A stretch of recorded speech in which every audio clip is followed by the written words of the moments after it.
भगवन् संस्मरामो वयं त्वाम्। স্বামী বিবেকানন্দের কর্মযোগ, জ্ঞানযোগ এবং ভক্তিযোগ মানব জীবনে এক অনন্য প্রভাব ফেলেছে। এগুলি শুধু দর্শন বা তথ্য নয়, বরং জীবনযাত্রার পদ্ধতি যা মানুষকে আত্মার স্বরূপ উপলব্ধি করতে এবং মানব জীবনের সার্থকতা অর্জন করতে সাহায্য করে। এই তিনটি যোগের মাধ্যমে আমরা আমাদের জীবনে পরিবর্তন আনতে পারি এবং আত্ম উন্নতির পথে এগিয়ে যেতে পারি। আমি গীতাঞ্জলি লাইফস্টাইলে সবাইকে স্বাগত। কর্মযোগের গুরুত্ব। স্বামী বিবেকানন্দ কর্মযোগের মাধ্যমে বলেন যে কর্মই জীবন।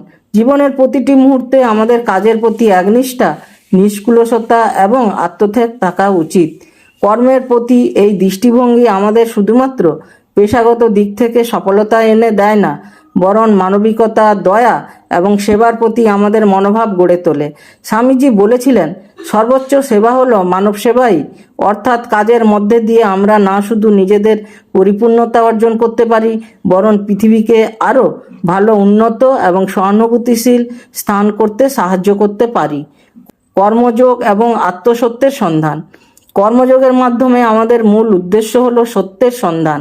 যখন আমরা নিঃস্বার্থভাবে কাজ করি, তখন আমরা এক ধরনের আত্মসাধনা এবং আত্মবিশ্লেষণ করি, যার মাধ্যমে নিজের অজ্ঞতা দূর হয় এবং আত্মার সঙ্গে যুক্ত হওয়ার পথ প্রশস্ত হয়।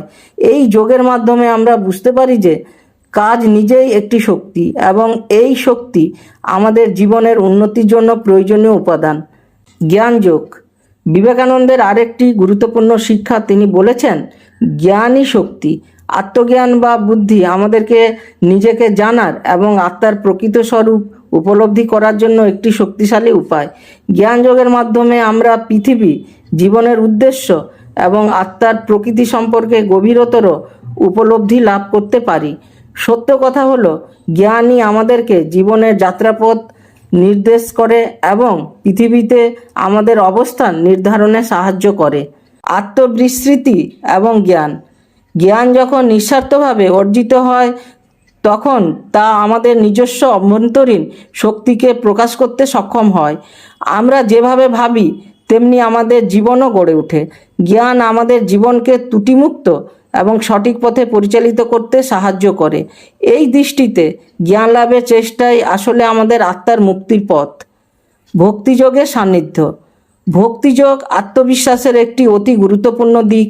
ভক্তি অর্থাৎ ঈশ্বরের প্রতি নির্ভরতা এবং পরিপূর্ণ বিশ্বাস আমাদেরকে জীবনের কঠিন মুহূর্তগুলোতে শান্তি এবং শক্তি দেয়। স্বামী বিবেকানন্দের মতে ঈশ্বরের প্রতি একনিষ্ঠা ভক্তি আমাদেরকে জীবনের গভীরে পৌঁছাতে সাহায্য করে। যখন আমরা ভক্তির মাধ্যমে ঈশ্বরকে অনুভব করি, তখন আমাদের সমস্ত দ্বন্দ্ব এবং সংকট মিটে যায়। ভক্তির মাধ্যমে মন শান্ত করা। ভক্তিযোগ শুধুমাত্র প্রার্থনা বা ধ্যানে সীমাবদ্ধ নয়, এটি আমাদের মন এবং হৃদয়কে সৎ, সুশৃঙ্খল এবং শান্ত রাখতে সাহায্য করে। প্রতিদিনের জীবনযাত্রায় যখন আমরা ভক্তির মাধ্যমে ঈশ্বরের স্মরণে মগ্ন হই, তখন আমরা নিজেকে অতিরিক্ত চিন্তা, উদ্বেগ এবং দুশ্চিন্তা থেকে মুক্ত করতে পারি। আত্ম উন্নতি পথে এগিয়ে যাওয়া। এতদিনে আমরা যে তিনটি যোগ সম্পর্কে আলোচনা করেছি, তা মূলত আত্ম উন্নতির দিকে পরিচালিত করে। কর্মযোগ, জ্ঞানযোগ এবং ভক্তিযোগ, এই তিনটি যোগ একে অপরকে পরিপূরক করে। কর্মযোগ আমাদেরকে কর্মের মাধ্যমে আত্ম উন্নতি করতে শেখায়, জ্ঞানযোগ আমাদেরকে আত্মসত্যের দিকে পরিচালিত করে, আর ভক্তিযোগ আমাদের অন্তরের শান্তি ও সুখ দেয়। উদ্দেশ্য ও জ্ঞান। মানব জীবনের মূল উদ্দেশ্য হলো আত্মজ্ঞান লাভ এবং আত্মার মুক্তি। স্বামী বিবেকানন্দ মনে করতেন যে প্রতিটি মানুষ জীবনের প্রতি গভীর উদ্দেশ্য নিয়ে জন্মগ্রহণ করেছেন। আমাদের লক্ষ্য হওয়া উচিত যে উদ্দেশ্য উপলব্ধি করা। জীবনে অর্থ কেবল বাহ্যিক সম্পদ বা পার্থিব সুখের মধ্যে সীমাবদ্ধ নয়। আমাদের ভিতরের আত্মা যা অসীম এবং অপরিবর্তনীয়, সেটি সঠিকভাবে বুঝতে পারলেই জীবন সার্থক হয়।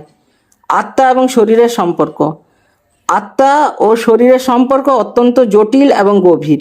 শরীর হলো এক ধরনের উপকরণ যার মাধ্যমে আত্মা পৃথিবীতে আসে এবং বাহ্যিক অভিজ্ঞতাগুলি গ্রহণ করে। শরীরের প্রতি অতিরিক্ত ভালোবাসা বা ঘৃণা করা উচিত নয়, বরং তা সঠিকভাবে ব্যবহার করা উচিত। আত্মা নিঃস্বার্থ এবং অমর, এবং এটি কখনো মরে না, তবে শরীর একটি নশ্বর উপাদান যা একদিন মারা যাবে।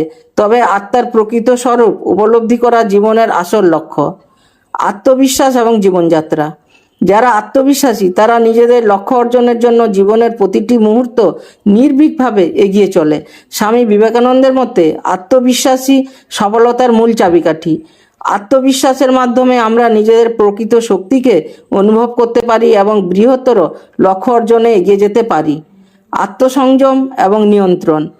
জীবনে উন্নতির জন্য আত্মসংযম অপরিহার্য। আমাদের চিন্তা, কথাবার্তা এবং কর্মের মধ্যে পরিমিত থাকা প্রয়োজন। আত্মসংযম আমাদেরকে মনের অস্থিরতা থেকে মুক্তি দেয় এবং আমাদেরকে একাগ্রতা এবং উদ্দেশ্যের দিকে পরিচালিত করে। ভোগবিলাস এবং আসক্তি। যখন আমরা ভোগবিলাসের প্রতি অতিরিক্ত আসক্ত হয়ে পড়ি তখন আমাদের মন এবং আত্মা দুর্বল হয়ে পড়ে। স্বামী বিবেকানন্দ বলেছিলেন যে সঠিক পথে চলতে হলে আমাদের ভোগের প্রতি আকাঙ্ক্ষা নিয়ন্ত্রণ করতে হবে। জীবনের আসল সুখ হলো আত্মিক উন্নতি এবং ঈশ্বরের সাথে একাত্ম। জীবনযাত্রা সহজতা। একটি সাদাসিধে জীবনযাত্রা আমাদের মন ও শরীরকে সুস্থ রাখে। স্বামী বিবেকানন্দ সবসময় সাদাসিধে জীবনযাত্রার প্রতি গুরুত্ব দিয়েছেন।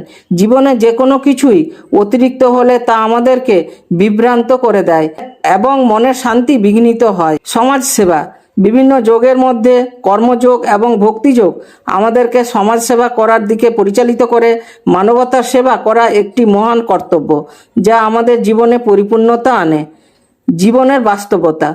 অবশেষে স্বামী বিবেকানন্দ আমাদের জীবনকে বাস্তবতার সাথে যুক্ত করতে বলেছেন। জীবনের কঠিন সময়ে আত্মবিশ্বাস এবং আত্মবিশ্লেষণের মাধ্যমে আমরা পথ দেখতে পারি। এই ভিডিওটা যদি ভালো লেগে থাকে একটা লাইক, কমেন্ট ও শেয়ার দিয়ে আমাকে উৎসাহ দেবেন।